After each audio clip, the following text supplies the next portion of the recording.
Voltamos a apresentar Revista Justiça.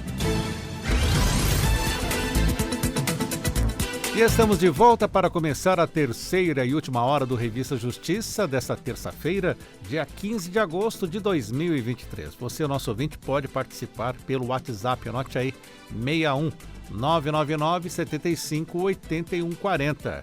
Agora 10 horas e 3 minutos. Revista Justiça. Debate. Tema de hoje do nosso debate: prevenção contra ataques em escolas e locais públicos. Será que é possível prevenir? O que fazer em um caso de ataque? Estas e outras perguntas serão respondidas pelos nossos convidados, que você também já acompanha pelo YouTube Rádio e TV Justiça ao vivo.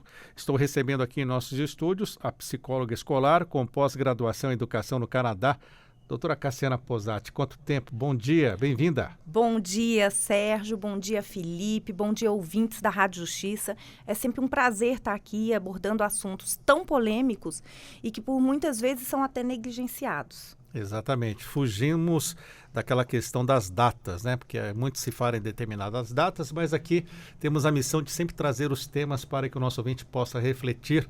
E quero agradecer ao nosso convidado, policial civil, especialista em protocolo civil de prevenção e resposta para agressores ativos. Felipe Gabriel, seja bem-vindo. Obrigado. Obrigado, Cássia. Estaremos aí à vontade para falar sobre e tirar um pouco dessas dúvidas a respeito do protocolo civil e do protocolo policial a respeito de agressores ativos em ambiente escolar. Vamos começar com o senhor mesmo, Felipe, sobre como surgiu essa sua formação justamente nessas situações. É um protocolo civil de prevenção e resposta para agressores ativos. Conta um pouco da sua história. Então, Sérgio, em 2019, após o ataque ao Colégio Suzano, nós tivemos contato aqui em Brasília com uma equipe de policiais da agência Alert dos Estados Unidos, policiais do FBI, que vieram até aqui para ministrar treinamentos para sabermos como atuar em casos de agressores ativos em ambiente escolar.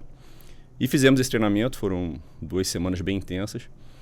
E após esse treinamento, eu mantive contato com os policiais e eles falaram: Felipe, ótimo vocês treinarem a polícia para agir, mas esse é o protocolo policial. Vocês têm que treinar os civis para saberem como agir em uma situação de agressor ativo. Porque os ataques de agressor ativo são crises muito diferentes, elas acontecem muito rápido. E muitas vezes a polícia não vai chegar no momento. Então os civis têm que saber como se protegerem até que a polícia chegue. Porque a função da polícia é parar o agressor.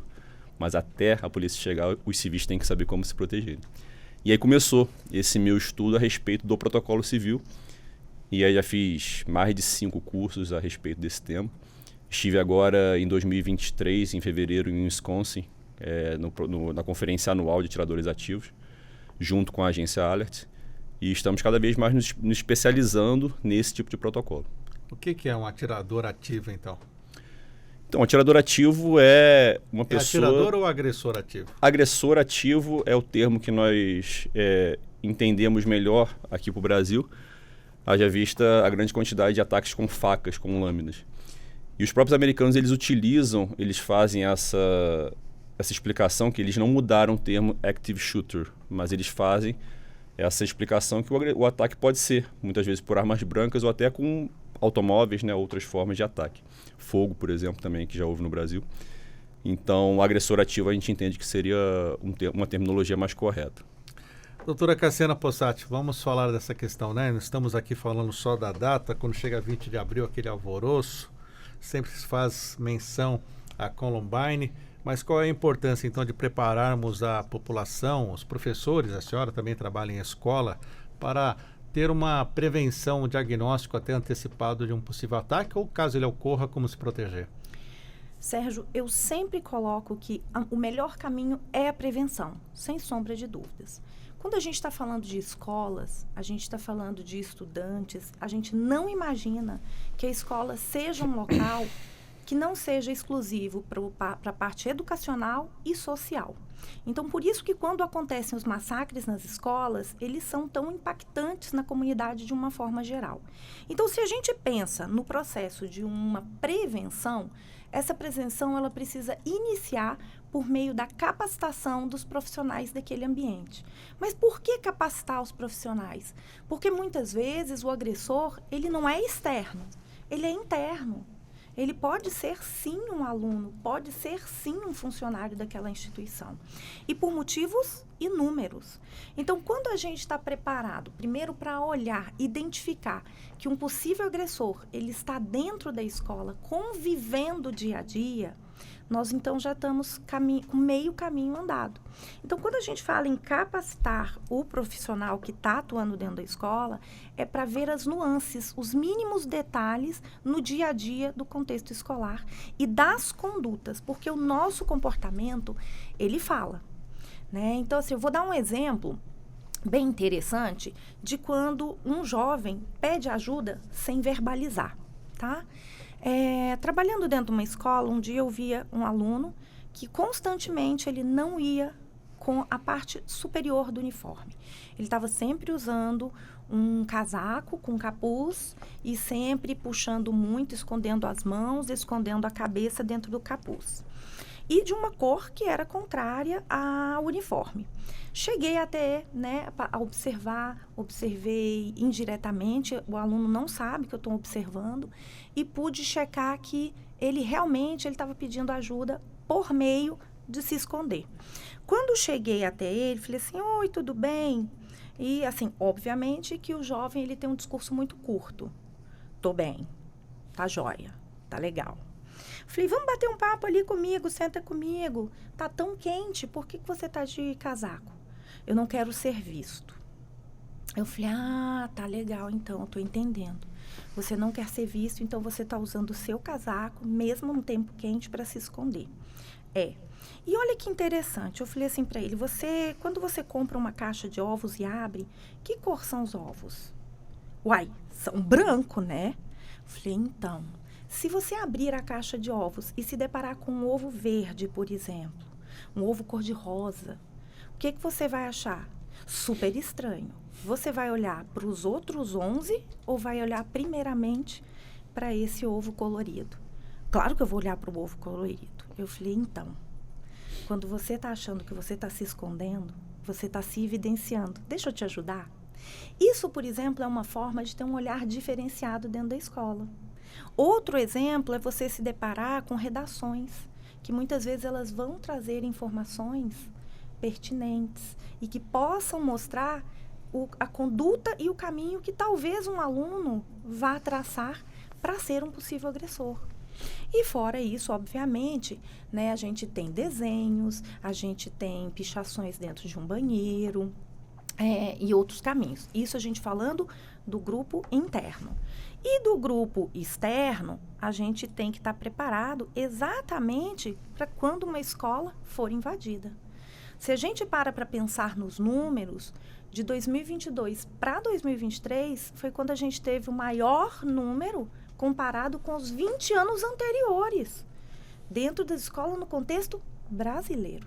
Então, falar assim, não, os massacres acontecem só no exterior? Não, os massacres já estão acontecendo aqui há anos. Aproveitando esse clima todo, Felipe, temos, claro, o caso de Columbine, que ficou um fato notório e é sempre reverenciado.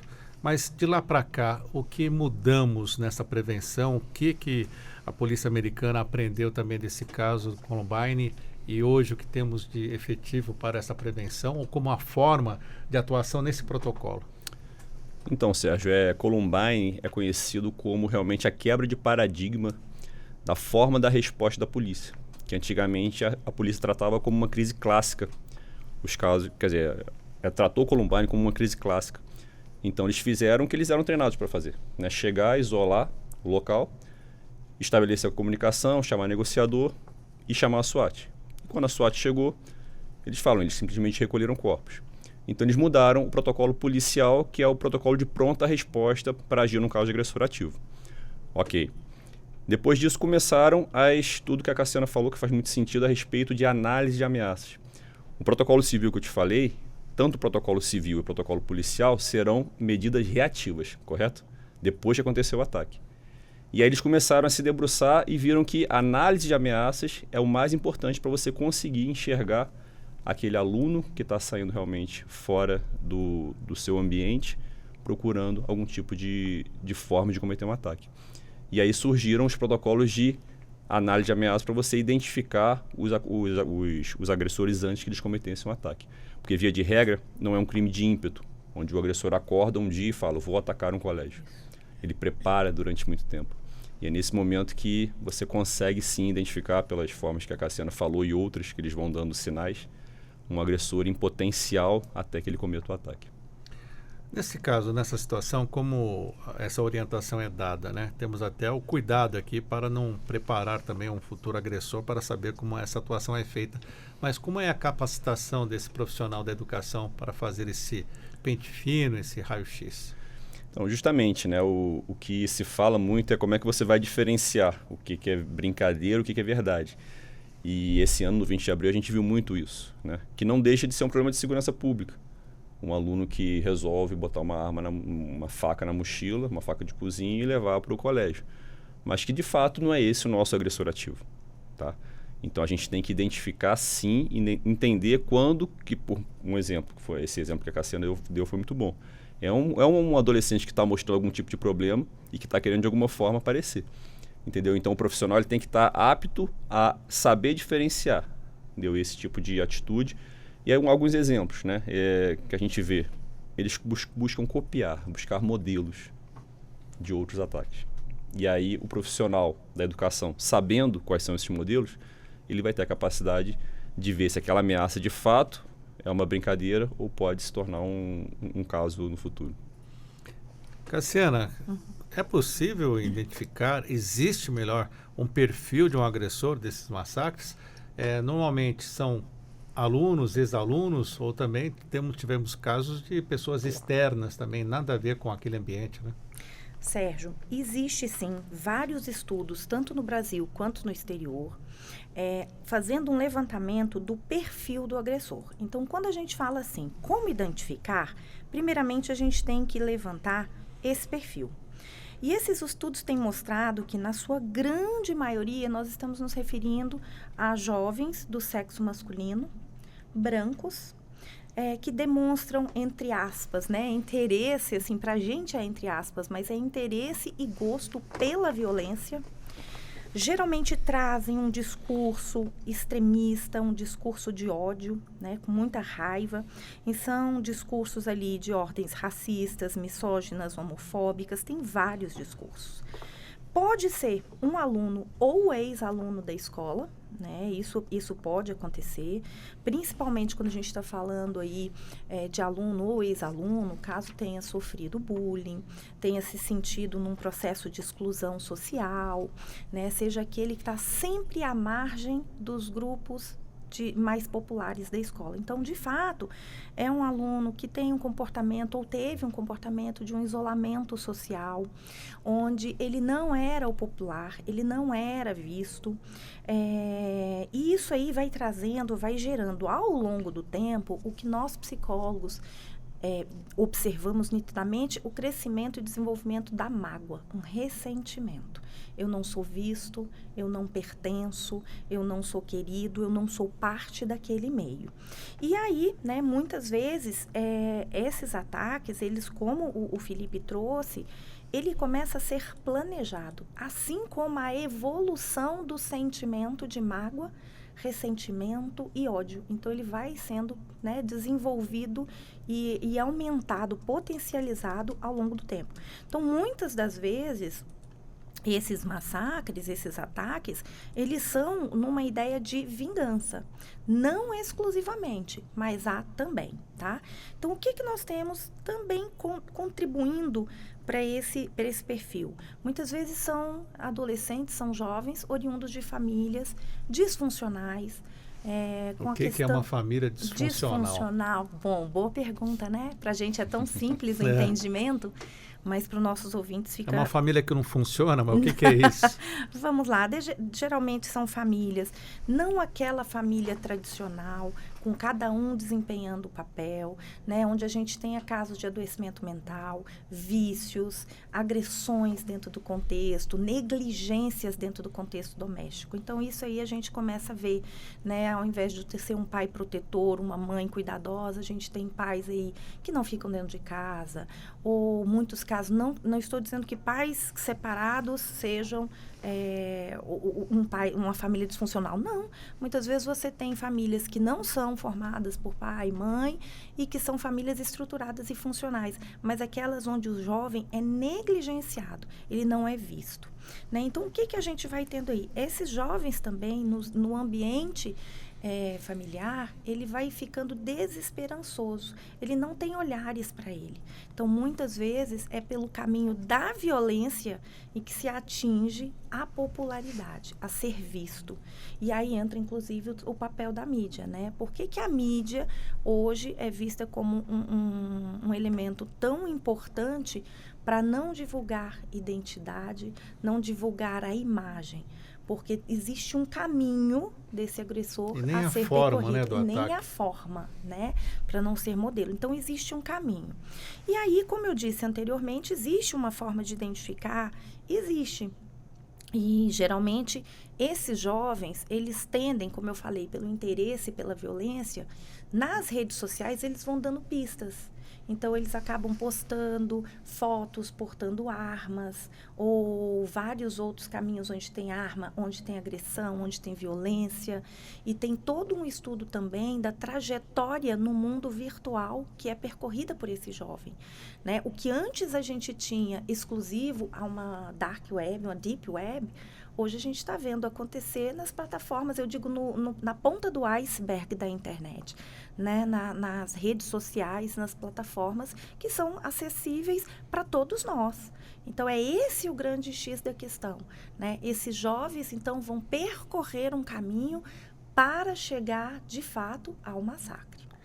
Nos cursos que o senhor ministra, Felipe, essa questão de fazer um monitoramento pela internet é importante também. Como o senhor trata disso com os professores ou até com os diretores? Então, a própria Cassiana, né, nos deu a honra da presença dela num curso nosso. E isso que ela falou a respeito da internet, ela se faz também presencialmente. Então, no curso nós mostramos várias situações onde ataques aconteceram tanto nos Estados Unidos quanto no Brasil, onde ficaram muito claros os sinais que poderiam ser identificados. É o que os americanos chamam de red flags, né, as bandeiras vermelhas. Então, eles saberem identificar que um aluno pegou um caderno, aí como a Cassiana falou numa redação, ele escreveu, não necessariamente uma suástica nazista, que é crime, mas ele botou siglas fazendo referências a agressores anteriores. Ele assiste filmes que são costumeiramente assistidos por agressores anteriores. Ele faz outros tipos de referência a agressores anteriores.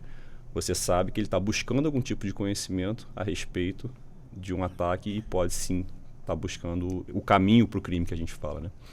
Então, nesse curso, a gente tenta trazer, além da parte reativa, que é o protocolo civil, sim, que é importante, porque quando o ataque acontece, você tem que saber se proteger.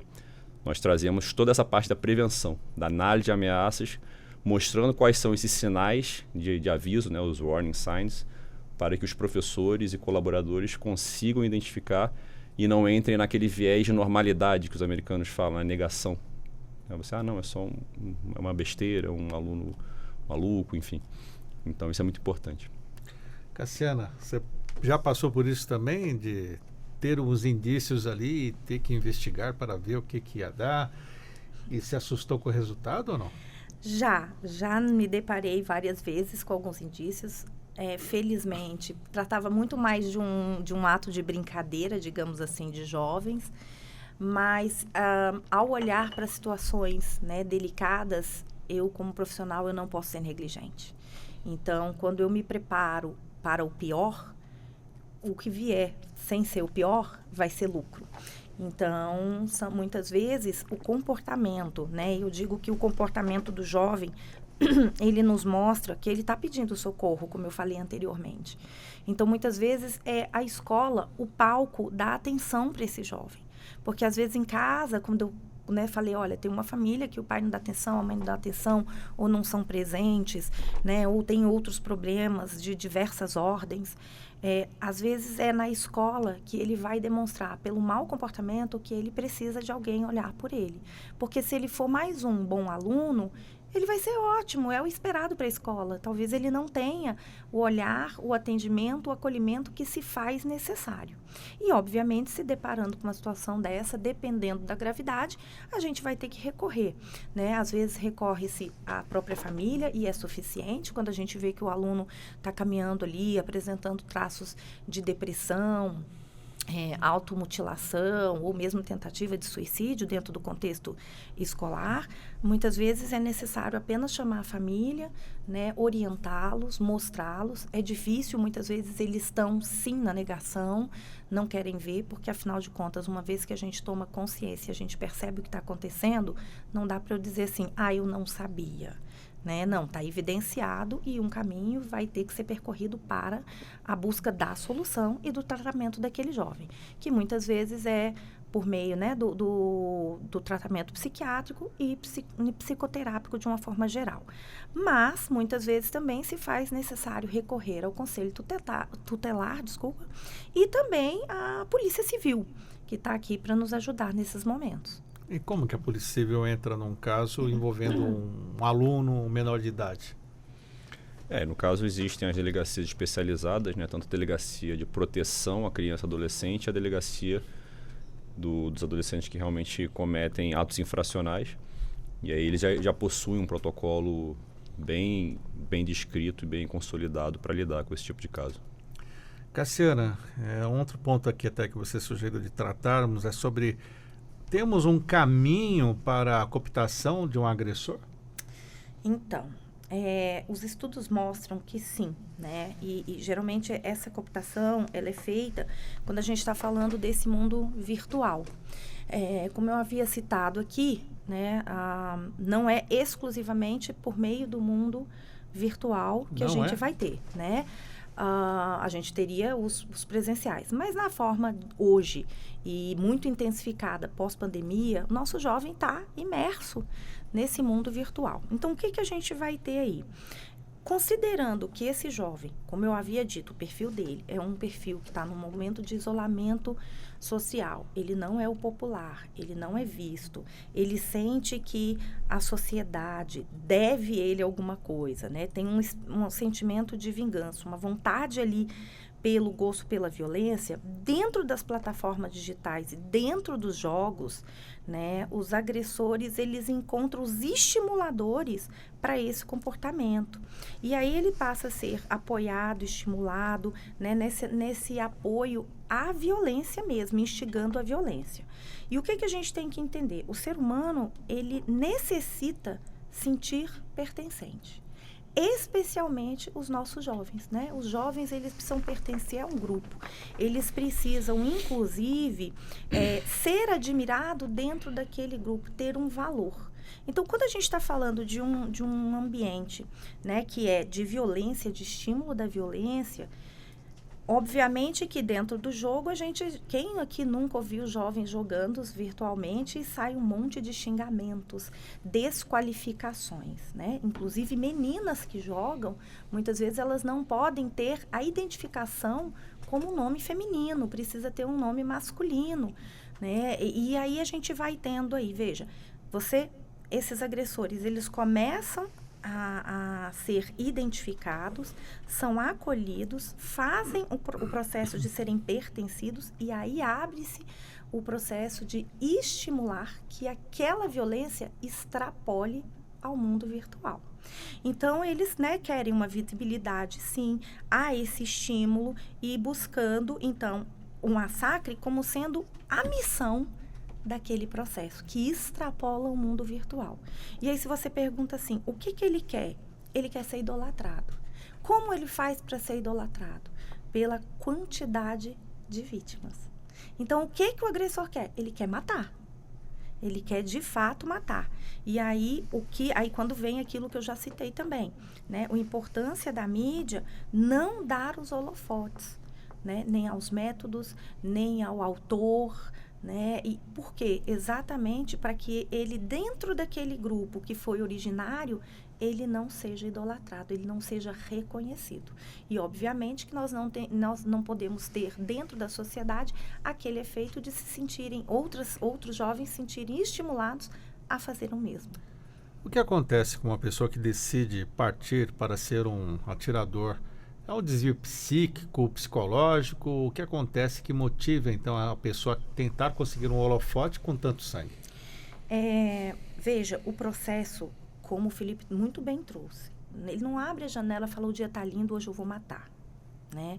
O processo, quando a gente fala do interesse, do gosto pela violência, né? E todo o sentimento que acompanha esse jovem ao longo do tempo, ele está em processo de adoecimento, né? Eu não posso dizer que uma pessoa dessa esteja, né, em plenas condições mentais, psíquicas. Ela está, sim, num processo de adoecimento. E aí, obviamente, que precisa ser cada caso analisado, pontualmente. Entra também essa questão dos pais que não dizem não para os filhos? Então, nós estamos vivendo na geração que não pode ser frustrada, né? Não ser frustrado é um gigantesco problema. Nós precisamos, sim, ser frustrados. Nós precisamos saber que o mundo, ele não é uma tecla que não gostei disso, eu vou lá e deleto. Eu não gostei, eu vou recomeçar. Não é assim. O que a gente também tem, e que eu acho que o Felipe até pode trazer para a gente de uma forma muito boa, é a dessensibilização que tem sido, né, expostas, nossas crianças e nossos jovens, desde muito cedo, eles têm sido expostos à dessensibilização de atos agressores. Como isso? Quanto mais eu jogo, eu sou exposto a um ambiente violento, mais dessensibilizado eu fico. E como falam palavrão nesses jogos, né? Né? Então, assim, imagina. Eu tenho um de 14 anos que joga lá, eu acompanho, falo, meu amigo, o que é isso? E aí onde entram os pais, né? Os pais precisam assumir o papel de pai e o papel de mãe, né? Aquele que é responsável pela formação, né, da personalidade, do caráter, da construção de princípios e valores junto ao jovem. Não pode exclusivamente pegar, teve um filho, a vida vai ensinar, a escola vai ensinar isso. Não, isso vem de casa, sim. Se faz necessário, sim, ter toda a estrutura familiar, que aí entra naquilo, né, da funcionalidade, para fazer a estruturação. E não é a construção de princípios e valores não está relacionada a questões socioculturais e econômicas, né? Construção de princípios e valores não tem preço. Nós construímos dentro de casa, sim. Felipe, tivemos o caso daquela creche Santa Catarina, tivemos o caso em Suzano e veio à tona aquela questão. As escolas precisam ter detectores de metais. Muitas escolas, para fazer uma publicidade que tinha um ambiente seguro, botou agentes até com tonfas, né? Com cacetetes na porta das escolas. Erramos também nesses pontos ou não? Então, Sérgio, essa questão, né, como a Cassiana bem falou, existem os agressores que são exógenos, que vêm de fora do colégio, e tem os que estão endógenos, né, que são de dentro. Uma coisa que os estudos americanos mostram, isso serve não só para a gente orientar o nosso estudo, porque aqui a nossa realidade obviamente é diferente, mas é também para nós não cairmos nos mesmos erros que eles cometeram há 10, 15 anos atrás, né? E eles falam claramente isso, né? Eles chegaram num nível de colocar placas balísticas na mochila dos alunos para caso houvesse um tiroteio, eles não serem atingidos. E eles viram que não fez sentido.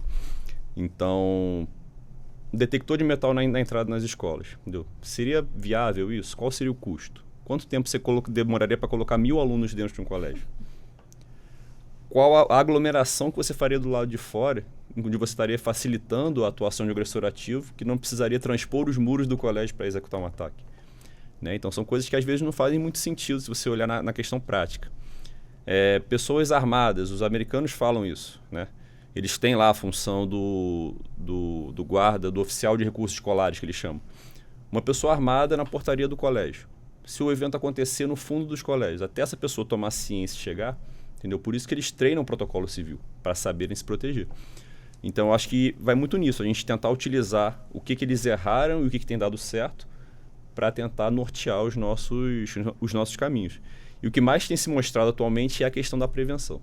Entendeu? Não tem como a gente fugir disso, identificar sinais. Isso que a Cassiana falou, essa dessensibilização com a violência existe. Existem estudos muito sérios de neuroimagem que mostram que crianças expostas à violência, entendeu? O cérebro delas trabalha fisiologicamente diferente. Existem partes dos cérebros, foi analisado isso com ressonância magnética nuclear funcional do cérebro, onde parte do cérebro dessas crianças expostas à violência trabalhavam de forma diferente. Entendeu? Isso é um dado científico, estudo sério. Então a gente tem que se preocupar com isso. Cassiana, essa atração dos jovens pelos videogames, principalmente pelos jogos violentos, o que explica esta dependência de jogar horas e horas? É uma produção de dopamina, serotonina? O que acontece nesse processo? Explica para o nosso ouvinte, porque eu tenho um jovem lá de 14 anos em casa que, se deixar, fica horas e horas e horas num jogo, e você vai ver o perfil do jogo, normalmente é um jogo assim, com mais violência, de disputa, de grupo contra grupo, a vida real. Sérgio, uma coisa é super importante. Tudo que a gente tem início e ele vai passar a ter parte da nossa dedicação, atenção diária e aumentando, nós vamos gerar um vício. Tá? Então, assim, aqui, muito provavelmente, seu filho não começou no jogo violento. Ele começou num jogo, né, num outro joguinho, e a gente vai, assim como qualquer uso de substância ou qualquer tipo de vício, você começa de uma forma incipiente. E aí você vai automaticamente aumentando. É lógico que nós temos toda uma parte da fisiologia, até o Felipe trouxe, né? Os estudos das imagens mostram dos efeitos, né, do uso constante, e a gente diria, né, nós temos uma substância chamada violência no celular, poderíamos dizer dessa forma, né? O uso pelo celular. Inclusive, né, dentro das classificações das doenças mentais, já temos a dependência, né, pelo celular, pelos eletrônicos e esse abuso dos jogos. E aí, para tirar isso, inclusive recentemente a gente teve uma novela, né, numa das emissoras nossas de TV, trazendo o quão difícil era a relação da mãe com o filho quando ela queria tirar do filho aquele excesso de tela, de jogos. E a reação dele era de extrema agressão.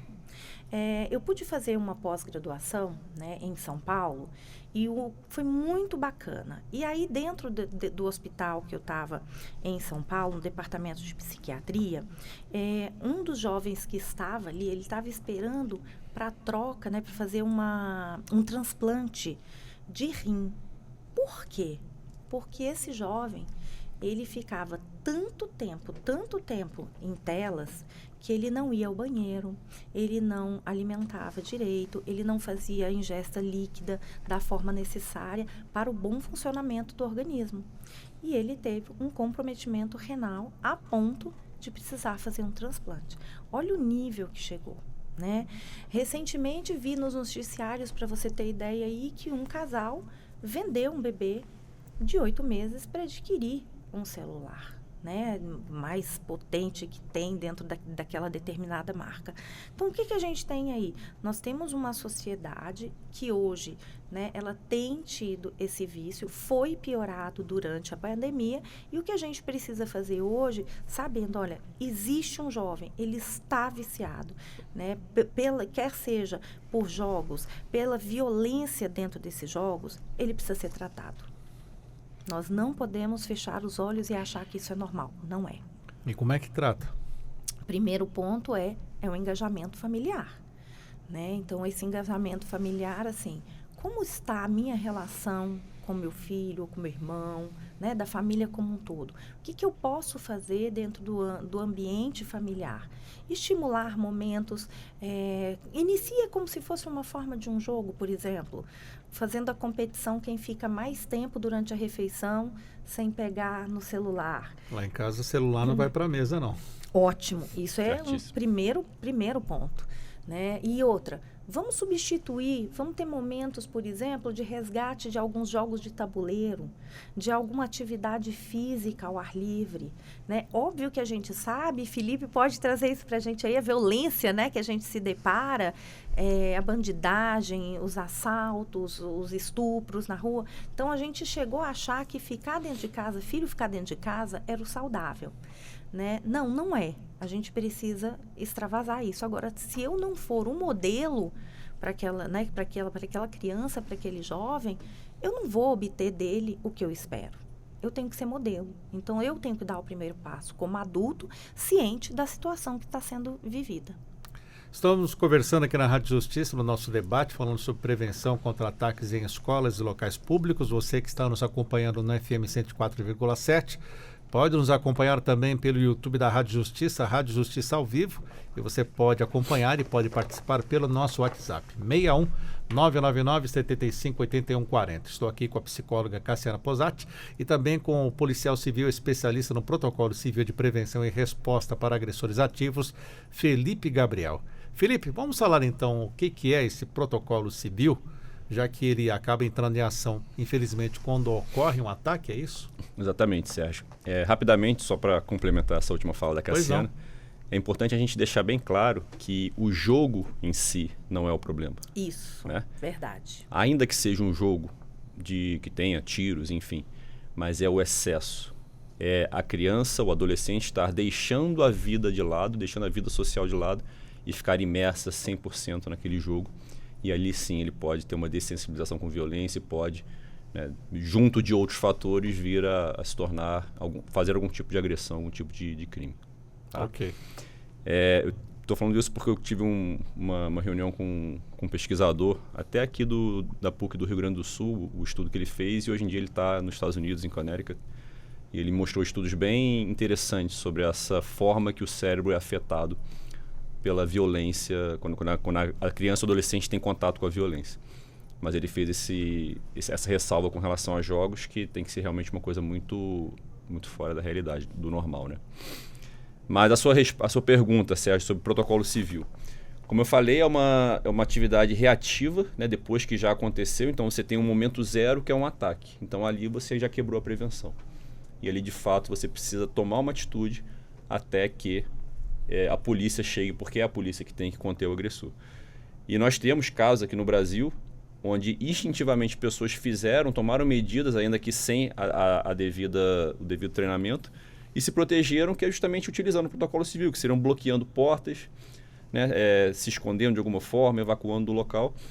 E isso é importante que seja feito de uma forma coordenada, porque senão a pessoa pode, como aconteceu no caso de Suzano, né, os vídeos de Suzano mostram muito isso, pessoas correndo em direção ao agressor.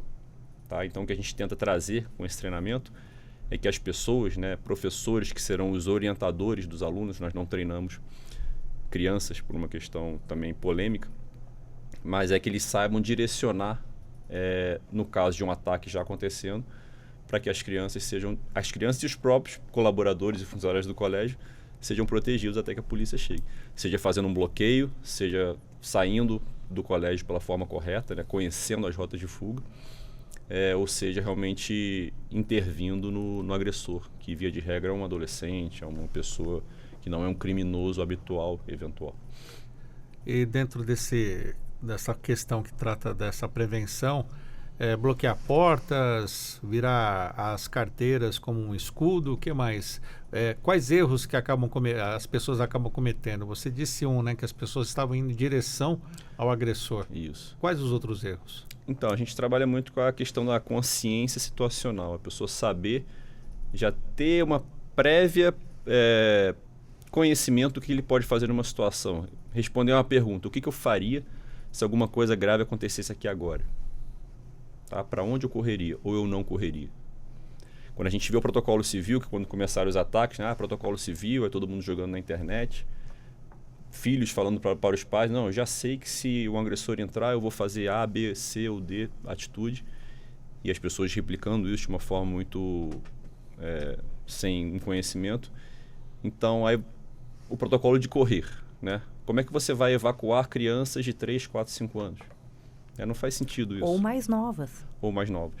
Tá? Então, existem sim, né, lá fora eles utilizam o protocolo para as escolas K12, né, o K-12, que são até 12 anos. E aí você não vai utilizar a evacuação, né? Você vai partir para o bloqueio, colocar dentro de uma sala e fazer esse bloqueio.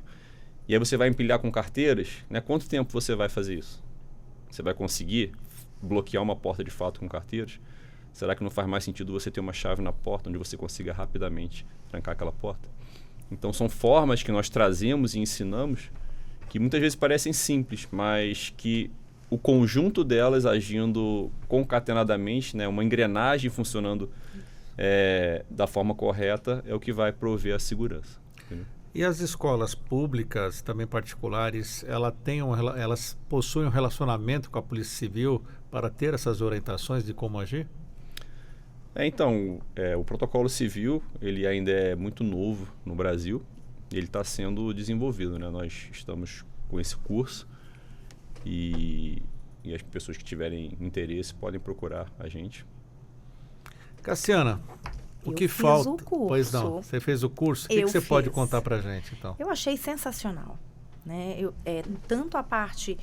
Por mais que eu seja da área da psicologia, eu entenda do funcionamento da mente humana, mas a forma com que o Felipe e a equipe dele eles trazem todo o embasamento teórico.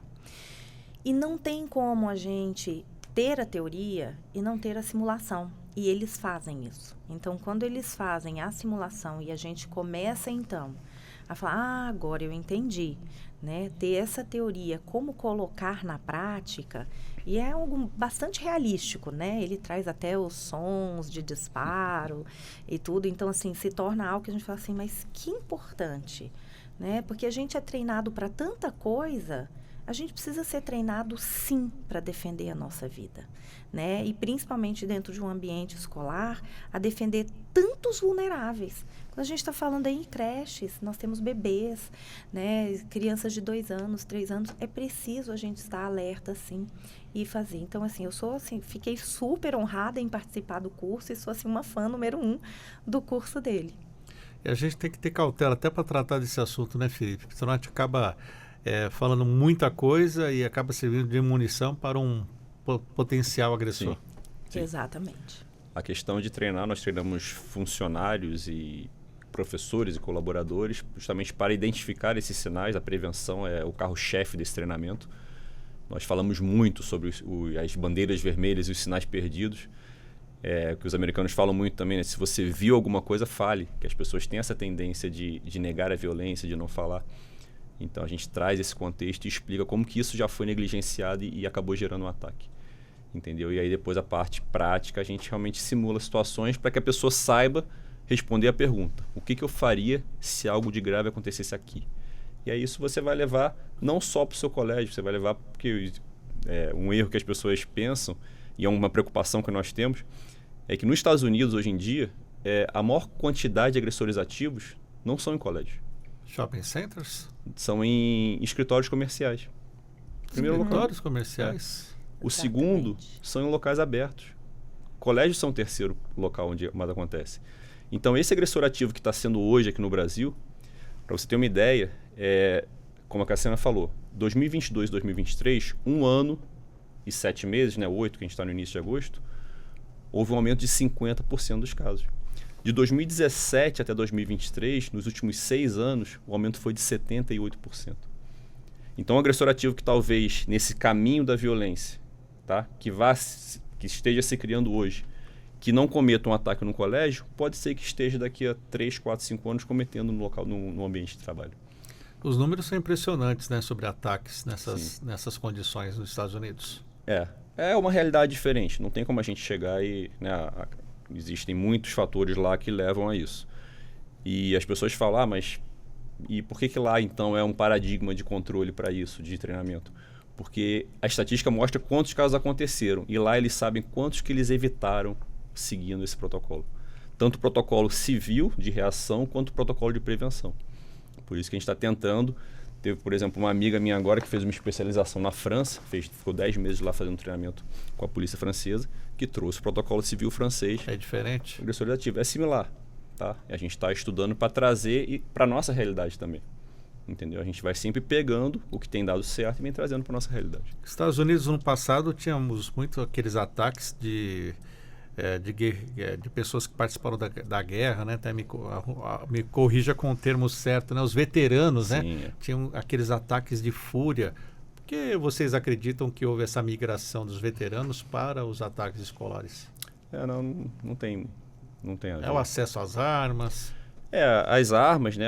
As pessoas sempre perguntam isso, né? É delicado falar e seria pueril da minha parte chegar e falar, não, armas de fogo não tem problema nenhum. Não é isso. É óbvio que um adolescente com uma arma de fogo na mão, ele vai ter mais letalidade do que com uma faca. Mas é importante a gente saber diferenciar, porque se ele não tiver arma de fogo, ele vai cometer com a faca. E quando eu falava isso, nós começamos esse treinamento em 2021. Quando a gente falava isso, as pessoas não acreditavam. E os últimos casos todos no Brasil, a grande maioria foram com facas, armas brancas, né? O caso da creche Santa Catarina, inclusive, ele foi condenado agora a 320 anos de prisão. Uau. Em regime fechado, né? Vai ficar preso pelo resto da vida, mas e aí?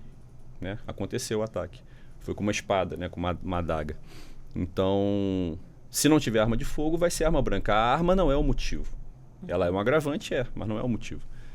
Então, a gente tenta trazer, nesse contexto, as formas de você conseguir reagir em cada um dos casos.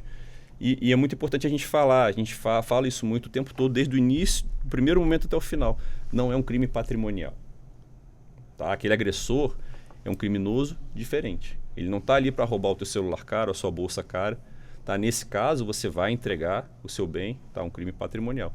Ali ele está, pelo que mostra a estatística, ele quer cometer ataques, como a Cassiana falou. Eles querem superar sempre ataques anteriores. O efeito contágio, né, que os americanos chamam de efeito copycats. Existe um estudo de 2015 nos Estados Unidos que mostra, naquele estudo, 78 casos que aconteceram de ataques com efeito copycat. Uma grande parte deles, os agressores consideravam agressores anteriores como líderes, mártires ou até deuses. E muitos desses ataques foram planejados para acontecer quando? No dia 20 de abril. Entendeu? Então, esse efeito contágio, ele existe. E com o intuito de superar os anteriores. O recorde em cima de recorde. Isso, exatamente. Colocando as vidas... Então, assim, quando se pergunta o que quer, e o Felipe traz maravilhosamente bem isso, eles querem exatamente como eu citei também. Eles querem um maior número de mortos. Felipe, pois não, quer complementar alguma coisa? Não, era para falar isso, que o treinamento baseado justamente para mostrar tudo isso que fala da prevenção, de como a pessoa identificar e não deixar que o ataque aconteça, a parte preventiva. E caso a prevenção seja quebrada, a parte reativa é de fato o protocolo civil. E independente de ser numa escola, num escritório ou até num shopping center, quais os conselhos que você dá para o nosso ouvinte que está no local e de repente começa a ouvir os tiros? Como ele deve agir? Então, além da parte teórica, né, que você tem que realmente ter a parte prática para entender um pouco da consciência situacional, mas justamente você conhecer rotas de fuga. Né, você está num lugar de aglomeração, e isso acontece não só em ataques, isso aconteceu na Boate Kiss, aconteceu um estudo de caso, nesses treinamentos todos eles trazem esse estudo de caso de uma boate nos Estados Unidos, onde aconteceu um incêndio também. E todas as pessoas tentando sair pela mesma entrada, que era a única que elas conheciam. E todos ficando ali aglomerados e não conseguindo. Então, conheça as rotas de fuga do seu local. Né? Esteja atento aos sinais. Não negue a violência. É um estudo muito bacana que a gente usa também no nosso treinamento. É um livro, um best-seller americano da Amanda Ripley, onde ela fala que no atentado ao 11 de setembro, nas Torres Gêmeas, quantas pessoas ficaram demorando para evacuar o prédio. Ficaram ligando, na época não tinha celular, então estava todo mundo filmando, né, e postando no Instagram. Quantas pessoas demoraram para fazer o que tinha que ser feito? Ficavam ligando para a portaria para perguntar o que um avião bateu aqui, o que está acontecendo. Enquanto que uma empresa que tinha lá, a Morgan Stanley, uma das maiores financeiras dos Estados Unidos, que tinha simplesmente 21 andares na Torre Sul do World Trade Center, eles faziam protocolos de evacuação constantemente. Eles rapidamente evacuaram o prédio e talvez tenha sido a empresa que mais salvou pessoas. Então, é como esse treinamento e a consciência situacional de você saber identificar uma situação que de fato é perigosa, você pode antecipar. Né? Tudo tem relacionado ao tempo. Quanto tempo você percebe uma ameaça e em quanto tempo você responde. Visualizar o atirador, se afastar, o que mais? Visualizar, se afastar, fazer um bloqueio, chamar a polícia o mais rápido possível. Cassiana, e o que falta na sociedade e também nas escolas para melhorarmos essa questão da violência, hein? Eita, Sérgio, aí essa pergunta é uma pergunta de milhões, né? Você tem 9 minutos para responder. Mas de uma forma geral, o que falta na sociedade, primeiro, né, falta de estrutura para a saúde mental. Eu acho que isso é extremamente importante, né? Não vou entrar nas questões da segurança, da política, nada disso. Mas pensando ali de forma prática, hoje é notório a falta de estrutura para a saúde mental, como um todo. Falta de profissionais capacitados, né? Quando a gente fala isso, capacitados e interessados, porque não adianta você também, vai lá e bota seus funcionários para fazer treinamentos, mas vem cá, eles precisam estar engajados, eles precisam ter um olhar empático para o ser humano, né? De acolhimento, de saber que às vezes um massacre, ele vai ser programado, estruturado por meses ou mais que isso. Né? Então, a gente tem todo esse lado aí de fazer com que esses profissionais, eles trabalhem, eles percebam todos os sinais que estão sendo dados, eles percebam que o calar em determinada situação pode ser, né, exatamente a voz que precisava ali para impedir uma tragédia. Então, se a gente vai trabalhando em parceria, mas em parceria mesmo, começando desde do funcionário que foi limpar o banheiro e viu uma mensagem na porta, ao invés de lavar, ele chegar e trazer essa mensagem, né, para a direção, para a coordenação, né, escolas que tenham psicólogos, né? Olha, eu vi essa mensagem aqui. Foi em qual banheiro? Então, você já começa a entender quem frequenta esse banheiro. E a gente vai traçando caminhos, né? Muitos professores, eles conseguem identificar a letra dos alunos. Olha que fantástico. Então, você ter a possibilidade de ter uma equipe trabalhando unida em prol do bem-estar, em prol da prevenção. Então, se a gente pensar no macro, mas também no micro, em forma da prevenção, nós vamos ter ambientes muito mais saudáveis, né? Nós vamos perceber a empatia prevalecendo e dando suporte e socorro antes de remediar, antes de ter que buscar a solução e ser, né, assim, agora o que vai ser feito porque a catástrofe aconteceu. Vamos fazer esse trabalho, é isso que a gente precisa, e de forma comprometida, né? Então, assim, não adianta a gente pensar que vou delegar isso exclusivamente para a escola. Não, vamos trabalhar juntos, comunidade, famílias, escola como um todo. Isso é o que é o diferencial.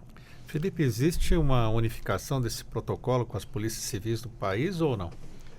Está se buscando, né? Depois que houve esses ataques, a Secretaria de Segurança, várias fizeram cartilhas, né, falando a respeito do protocolo, quais seriam as formas a serem tomadas, e elas estavam todas dentro de um mesmo contexto, seguindo o mesmo viés. Essa parte que a Cassiana falou é muito interessante. Lá eles chamam, é difícil você colocar um único profissional para fazer isso num colégio. Eles gostam de criar um grupo eles chamam de grupo de análise de ameaças, e aí vai ter um grupo multidisciplinar dentro de um colégio, que vai ter uma psicóloga, um orientador, que é o psicólogo, vai ter um coordenador, vai ter um professor, vai ter um funcionário da segurança, e ali eles vão poder traçar, né, todas as medidas que estão sendo feitas e falar o que está sendo visto. E aí fica muito mais fácil de você levar o conhecimento e ver se de fato uma ameaça está se mostrando preocupante. Daqui a pouco você vai participar de um evento de forma online que trata desse assunto também lá nos Estados Unidos, é isso? Eu estou agora às 11 horas, eu começo um webinar com um psicólogo também muito conhecido lá, que dá muitas palestras a respeito, para o serviço secreto, eles têm lá o National Threat Assessment Center, né, que é o Centro Nacional de Análise de Ameaças, e esse psicólogo Peter Langman vai fazer um webinar agora, 11 horas, eu vou estar acessando para participar também. Muito bem, e daqui a pouquinho a doutora Cassiana Possati também tem o seu compromisso. Quero agradecer a sua participação aqui, doutora Cassiana, que é psicóloga escolar com pós-graduação em educação no Canadá. Falamos sobre a prevenção contra ataques em escolas e locais públicos. Cassiana, qual a sua mensagem final que você deixa para o nosso ouvinte e nosso agradecimento por estar aqui conosco? Sérgio, muito obrigada pela oportunidade. Como eu falei no início, é sempre um prazer. E a mensagem que eu deixo é sempre de vamos olhar para os nossos próximos, para as pessoas que estão conosco. Vamos tirar o olho do celular, vamos tirar o olho das telas e olhar para quem está ao nosso lado. Né? E começando em pequeno, vou começar dentro de casa, vou começar com meu filho, né? Quer sejam os irmãos, quer sejam os pais, a família. Vamos reestruturar, construir princípios e valores e deixar que isso extrapole o ambiente familiar. Muito obrigado mais uma vez. Muito obrigada. Também agradeço ao policial civil, especialista no protocolo civil de prevenção e resposta para agressores ativos, Felipe Gabriel, que tem uma ficha bem grande assim de qualificação, que eu tive que resumir dessa maneira. Felipe, muito obrigado por estar conosco. E qual o seu recado final? Obrigado, Sérgio. Seguindo a mesma orientação da Cassiana, que realmente todos estejam atentos aos sinais, sejam professores, sejam colaboradores, sejam pais, sejam a sociedade. A gente fala muito isso. A prevenção salva vidas. O protocolo civil mitiga mortes. Tá? E isso é uma coisa que tem que estar na cabeça de todo mundo. A segurança pública é um dever de todos. Todos temos que estar atentos a isso. Um exemplo para finalizar. Naquela época dos ataques, né, quantas crianças não foram vistas com armas na mochila? E queriam que quem? Que os professores fizessem a revista, que o colégio fizesse a revista. Como é que aquele aluno saiu de casa com uma faca na mochila? Né? Então, os pais têm que saber que eles têm também a grande parcela de comprometimento nessa parte. Eu digo que é o detector parental de armas, entendeu? Precisa saber o que está acontecendo. Precisa saber. Né? E rapidamente, a pessoa tem uma suspeita, um comportamento estranho. A Polícia Civil está pronta para ouvir, ter uma escuta ativa, né, para compreender o que está acontecendo e dar o devido valor, porque muitos ficam naquela, nem vou falar nada porque vão me ignorar. As delegacias especializadas, elas são muito preparadas para lidar com esse tipo de situação. É só fazer o contato lá com Sim. a Polícia Civil? Exatamente. Muito obrigado mais uma vez aos nossos convidados. Obrigado a você também que nos acompanhou aqui pelo YouTube. Lembrando que essa entrevista vai estar disponível também até amanhã. Vai estar disponível também para você assistir quando quiser. 11h59. O Revista Justiça de hoje fica por aqui. A apresentação e edição de Sérgio Duarte, a produção de Leandro Bezerra, trabalhos técnicos Luiz Alves, programação musical Josimar Fernandes, coordenação de jornalismo Bárbara Michelini, Secretaria de Comunicação Social Supremo Tribunal Federal. Está chegando a Ariana Fonseca com Regra do Jogo. Um ótimo dia para você e até amanhã.